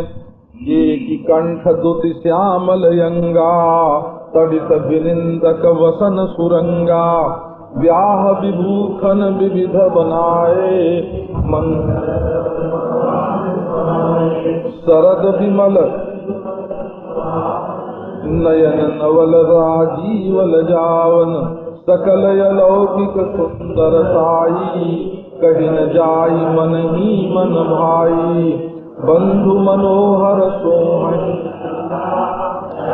नचावत चपल तुरंगा, राजकुंवर बर बाज दिखावहीं, वंश प्रशंसक बिरद सुनावहीं, यही तुरंग पर राम विराजे, गति विलोकी खगनायक लाजे। कहीं न जाई सब भांति सुहावा, बाजिबे सुजनु काम बनावा। जनु बाजिबे सुबनाई मन सिज राम हित, आपने बय बल रूप गुण गति सकल भुवन विमोहई। जगमगत जीन जराव ज्योति सुमोति मणि मानिक लगे। किंकिनी लगाम ललित बिलोक सुर नर मुनि ठगे। चलत बाज छवि पाओ, भूखित उडुगन तड़ित घनु। जनु बर बर ही नचाओ, बर रामचंद्र की जय। मोर के कंठ की द्युति, केकी माने केका जिसके शरीर में हो उसको केकी बोलते हैं हो। तो केकी कंठ कंठाभनीलम, दूसरी जगह गोस्वामी जी ने लिखा है मोर का गला जैसा नील होता है, उसकी द्युति के अनुहार इनके अंग श्यामल हैं। केकी कंठ द्युति श्यामल अंगा, कुछ हरियाली है बोला, हरा और श्याम का मिश्रण हल्की नीलिमा श्री रामचंद्र भगवान के शरीर में है और गाढ़ी नीलिमा श्री कृष्ण के शरीर में है। और नारायण के शरीर में से चमक ज्यादा निकलती है, ऐसे अलग अलग इसका वर्णन करते हैं। और इनका जो वस्त्र है वो पीले रंग का है और वो तो मानो बिजली की निंदा करने के लिए धारण किए हुए हैं। और विवाह के विविध भूषण पहनाए हुए हैं और मांगलिक जो चिन्ह हैं तो भी उनके शरीर पर शोभायमान हो रहे हैं। शरद ऋतु के चंद्रमा के समान उनका विमल और सुहावना मुखारविंद है। आंखें बड़ी सुंदर हैं और मानो वे राजीव को, कमल को लज्जित करने वाली हैं। सारी सुंदरता अलौकिक है। बाबा कहीं न जाई मन ही मन भाई, वो कहते नहीं बनता है, मन ही मन ध्यान करने में अच्छी लगती है। आप उसको वर्णन करने की कोशिश मत कीजिए, मन में उसका ध्यान कीजिए। बंधु मनोहर सोहि संगा, बड़े सुंदर भाई साथ में शोभायमान हैं और चलते चलते अपने चंचल घोड़ों को नचा रहे हैं। राजकुंवर जो हैं वो अपने घोड़े की श्रेष्ठता दिखाते हैं और जो वंश प्रशंसक हैं बंदी जन मागध वो बिरदावली उनकी सुना रहे हैं। जिस घोड़े पर भगवान रामचंद्र विराजमान हैं, गति बिलो की खगनायक लाजे, उसकी चाल देख करके गरुड़ जी लज्जित हो जाते हैं। खगनायक माने गरुड़ जी। तो असल में और जो घोड़े चलते हैं उनके लिए पहले वर्णन किया कि जो बड़े से बड़े ताल जानने वाले हैं नागर नट, वे भी उन घोड़ों की चाल में जब देखते हैं कि ताल है, लय है, वो तो संगीत की ध्वनि पर मानो नाच रहे हैं, मृदंग पर नाच रहे हैं। तो उनकी गति में तो लौकिक ताल है और लौकिक लय है। लेकिन रामचंद्र का जो घोड़ा है उसकी जो चाल है उसमें लौकिक गति नहीं है, वैदिक गति है। वैदिक गति का है अर्थ कि जैसे गरुड़ जी चलते हैं तो सामस्तोभ का गान करते हुए उनके पक्ष से जो ध्वनि निकलती है, वो जैसे ब्राह्मण विद्वान लोग साम का गान करते हैं ना, तो साम वेद में जो संगीत है वो संगीत गरुड़ जी के पंख में है। जैसे आजकल लोग चलते हैं ना तो रेडियो भी सुनते चलते हैं और मोटर में चलते रहते हैं, ऐसे नारायण भगवान जब गरुड़ पर चलते हैं तो वो गरुड़ के पंख से जो साम ध्वनि, साम संगीत निकलता है उसको सुनते हुए चलते हैं। अब ये महाराज जो रामचंद्र जी का घोड़ा है, ये घोड़ा भी सामत ध्वनि के अनुसार अपना पाद विन्यास कर रहा है और उसका ये साम ज्ञान देख करके गरुड़ जी महाराज लज्जित हो रहे हैं। वो इतना सुंदर है, सब भांति सुहावा है कि मानो स्वयं कामदेव ने ही कि हमारे ऊपर भगवान रामचंद्र आरूढ़ हुए, वो घोड़े का वेश बना करके आया है। मानो मनसिज कामदेव बाजी का वेश बना करके राम के प्रेम से बड़ा सुहावना लग रहा है। और कैसा वेश बनाया है उसका वर्णन करते हैं कि अपना वय बल रूप गुण गति, ये देखो इतनी चीजें हैं उसमें। घोड़े की उम्र, घोड़े का बल, घोड़े का रूप, घोड़े के गुण और घोड़े की गति। गुण माने जो उसमें सुंदर सुंदर लक्षण हैं घोड़े में, और गति माने जो उसकी चाल है। देखते हैं घोड़े के भौरी कहाँ है, उसके दांत कैसे हैं, उसके कान कैसे हैं, है ना, उसके पंख का निशान उसके पाँव में है कि नहीं, तो ये सब उसके गुण देखे जाते हैं। तो गति माने चाल, गुण माने लक्षण, रूप माने देखने में कैसा है, ताकत कैसी है और उम्र क्या है। ये 5 बात देखो तब घोड़े की पहचान होगी। ये अश्वशास्त्र में ये बात आई है हो तो वो मानो सकल भुवन को विमोहित कर रहा हो। और ऐसा जड़ा हुआ जीन उसके ऊपर जगमगा रहा है, और ऐसी मोती मणि माणिकों की ज्योति झलक रही है, और उसके घुंघरू जो बांधे हुए हैं किंकिनी ललाम लगाम ललित, बड़े सुंदर घुंघरू बांधे हुए हैं, और बड़ा सुंदर महाराज हीरा जटित उसका लगाम है। उसको देख करके देवता मनुष्य मुनि सब ठगे से रह गए। प्रभु मन सही लय लीन मनु चलत बाज छवि पाओ। इस समय घोड़े ने क्या किया है कि भगवान के मन में उसने अपने मन को लवलीन कर दिया है। माने जैसे रामचंद्र सोचते हैं वैसे ही घोड़ा चलता है। सोचते हैं, होता यह है कि हम खुद सोचते हैं और खुद चलते हैं, अपने मन से चलते हैं, और घोड़ा अपने मन से नहीं चलता है, रामचंद्र के मन से चलता है। रामचंद्र का घोड़ा कौन होगा? कि रामचंद्र का घोड़ा वो बनेगा जो रामचंद्र के मन से अपना मन मिलाकर चलेगा। उसके राम का वो वाहन हो जाएगा, उसके पीठ पर नहीं उसके दिल पर आकर के रामचंद्र भगवान सवारी गांठेंगे। और शोभा भी उसी की होती है जिसका मन अपने मालिक के मन से, राम के मन से मिल गया। ये 2 मन मिलते हैं तो संसार में सबसे बड़े शक्तिशाली होते हैं वो। और जब अपना मन अपने पुत्र से न मिले, अपने पति से न मिले, अपने बाप से न मिले, भाई से न मिले, तो समझना कि वो आदमी सबसे बड़ा कमजोर है। जो अपना मन किसी के मन से मिला ही नहीं सकता, वो उसके अंदर क्या ताकत है? वो तो शक्तिहीन पुरुष है। अब यहाँ तो घोड़े ने भी राम जी के मन से अपना मिला दिया, जैसे कोई यंत्र होवे महाराज।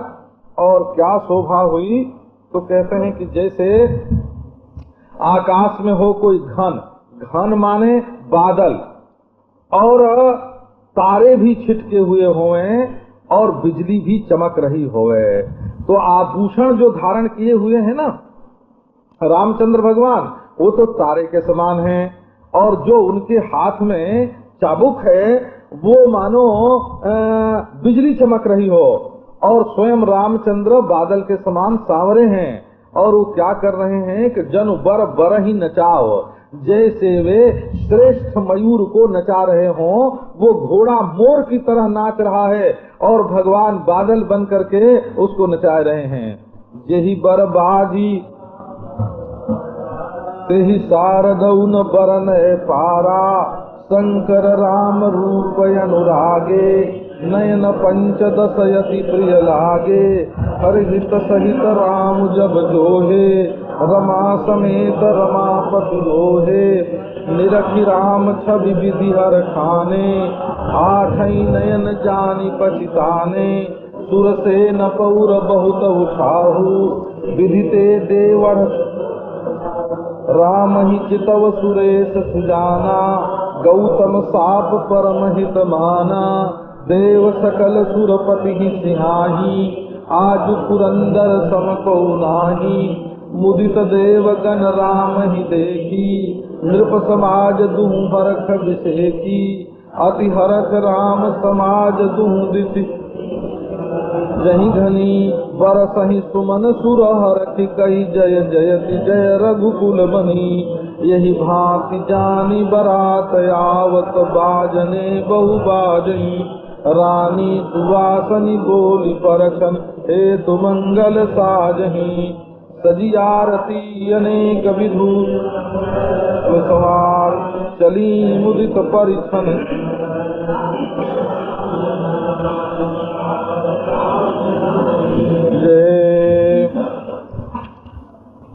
ये देखो मोर भी कैसा है तो बर बर ही नचाओ, माने घोड़ा भी बर घोड़ा है। यहाँ बरही शब्द का अर्थ मोर शब्द का अर्थ मोर तो नहीं है ना, मोर शब्द का अर्थ घोड़ा ही है जिसको नचा रहे हैं भगवान। वो तो उत्प्रेक्षा उसके लिए मोर की गई है। अब जिस घोड़े पर भगवान चढ़े हैं वो कैसा है कि जेही बर बाजी रामु सवारा, ये भी बर ही है, वर है। और देखो मयूर का भी नाम लिया तो उसके लिए दूसरा नाम नहीं दिया कि जैसे कोई मोर को नचा रहे हो, उसके लिए बरही जिसमें बर शब्द पड़ा है वही लिया हो, वो भी बरही है। ऐसा है कि ये जनकपुर से जब घोड़ी मिलेंगी ना दहेज में नारायण, तो ये सब बर हो जाएंगे। आप ये लोग नहीं समझना कि ये बर नहीं रहेंगे, ये तो सब बर ही बर हैं। यही बर बाजी रामु असवारा, जिस पर अश्ववार है राम, अश्ववार कहते हैं। अश्ववार शब्द जो है ना ये संस्कृत के अश्ववार शब्द का बिगड़ा हुआ रूप है। तो जिस श्रेष्ठ घोड़े पर रामचंद्र भगवान चढ़े हैं ते ही शारदौन बरनय पारा, उसको शारदा, वैसे जितना वर्णन होता है सृष्टि में सबकी जीभ पर बैठ करके स्वयं शारदा ही करती हैं। कबीर अजिर नचावई बानी, भगवान वाणी को नचा करके ही तो सबका वर्णन करवाते हैं, लेकिन यहाँ वाणी की गति नहीं है, ये वाणी से बिल्कुल परे है। ये घोड़े का इतना उत्कर्ष हो गया कि शारदा की गति से परे हो गया। अब शंकर जी जो हैं वो राम रूप में अनुरागे हैं, अनुराग से डूब रहे हैं। नैन पंचदश अति प्रिय लागे, अब 5 मुंह और 3 नेत्र तो 15 हो गए। और आज उनको बड़ी खुशी हुई कि भगवान ने हमको 15 नेत्र कृपा करके दिए, नहीं तो 2 ही होते तो 2 नेत्र से देखते थे तो थोड़ा देखते, अब तो 15 नेत्र से देख रहे हैं। तो ऐसा बोलते हैं कि तीसरा नेत्र शंकर जी महाराज नहीं खोलते हैं, क्योंकि उसमें ऐसी शक्ति है कि तीसरे नेत्र से देखने पर भस्म हो जाता है जगत। तब हर तीसर नैन उघारा, देखत काम भयउ जरी छारा, काम जो है वो भस्म हो गया।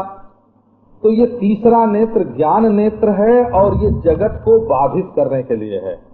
तो ये बात जरूर है कि जहाँ अधिष्ठान से भिन्न कोई दृश्य प्रपंच होता है वो ज्ञान दृष्टि होते ही तीसरा नेत्र खुलते ही भस्म हो जाता है।